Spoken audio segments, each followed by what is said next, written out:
बहुत सारी कथाएं हैं जो हमारे जीवन में सत्य की ओर इशारा करती हैं। वैसे ही हैं ज़ेन की कुछ कथाएं। ज़ेन की कथाएं बहुत ही शिक्षाप्रद हैं। एक बार एक माँ अपने बेटी को लेकर एक ज़ेन फ़कीर के पास गई।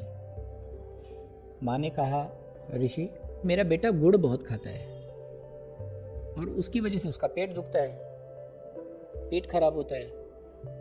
तो आप इसको समझाइए, इसे कहिए कि गुड़ ना खाए। ज़ेन फ़कीर ने कहा, ठीक है, मैं समझाता हूँ। तुम एक काम करो, एक हफ्ते बाद आना। माँ बेटे को लेकर चली गई। एक हफ्ते बाद वापस आई, लेकिन इस बार भी ज़ेन फ़कीर ने कहा कि एक हफ्ते बाद फिर आना। माँ बोली, ठीक है।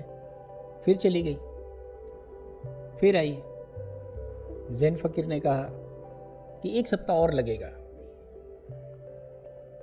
एक हफ्ते बाद फिर आना। माँ ने सोचा कि एक छोटी सी बात है, बेटा गुड़ नहीं छोड़ रहा है, गुड़ खाने की वजह से उसका पेट दुखता है, मुझे परेशानी होती है, एक छोटी सी बात समझानी है। लेकिन ठीक है, जब वो कह रहे हैं तो एक सप्ताह बाद और सही। तो फिर एक सप्ताह बाद आए, तो चौथे सप्ताह पहुँचे, चौथी बार पहुँचे। फ़कीर ने कहा कि बेटा, गुड़ अच्छी बात नहीं है, गुड़ मत खाया करो।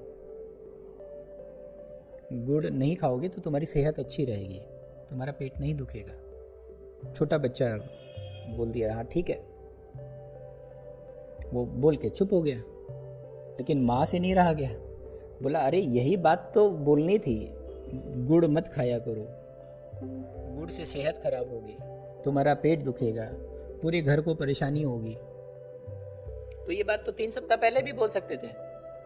तो फ़कीर ने कहा कि जब आपने पहली बार मुझसे कहा तो मुझे भी लगा कि ये बात तो ठीक है कि ज़्यादा गुड़ खाएंगे तो सेहत खराब होगी, पेट दुख सकता है, और कभी कभी मेरा भी दुखता है।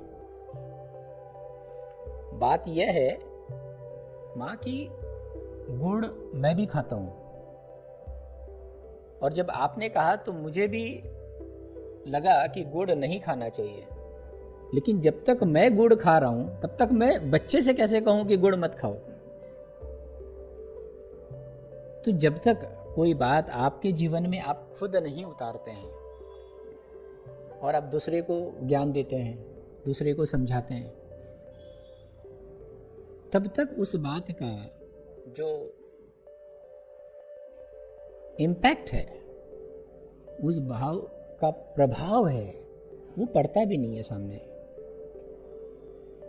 जब ये पूरा बात सुना उस बच्चे ने, तो उसने देखा कि किस भाव से वो कह रहे हैं। तब वो खुद झुककर प्रणाम किया और उस बच्चे ने कहा कि मैं कल से गुड़ नहीं खाऊंगा। इस कथा से हमें यह सीख मिलती है कि जब तक अपने जीवन में किसी बात का रूपांतरण न हो, उस बात को किसी और से नहीं कहना चाहिए। हम आजकल व्हाट्सएप यूनिवर्सिटी में लगे हुए हैं। व्हाट्सएप में अच्छी अच्छी बातें आती हैं, वेद, पुराण, उपनिषद, गीता, बाइबल, कुरान सब आता है, और हम क्या करते हैं, चिपका देते हैं दूसरे को, फॉरवर्ड करते रहते हैं प्रेम से। कई बार तो हम पढ़ते नहीं है कि क्या लिखा हुआ है। बात तो बहुत ऊंची होती है, लेकिन हम बिना पढ़े उसको फॉरवर्ड कर देते हैं। तो आपको क्या लगता है कि इस तरीके से आप जो शुभ संदेश जो दूसरे को दे रहे हैं, उसका कोई लाभ होगा? वो भी किसी को फॉरवर्ड कर देगा बिना देखे। और यही हो रहा है। हमारा देश बहुत धार्मिक प्रतीत होता है, क्योंकि हम धर्म की बड़ी बड़ी बातें करते हैं, बहुत बातें करते हैं, चारों तरफ धर्म की चर्चाएं हैं, लेकिन हमारे जीवन में धर्म का आविर्भाव नहीं है किसी के जीवन में। उसका कारण यही है कि हम अपने जीवन में उन बातों को उतारते नहीं हैं।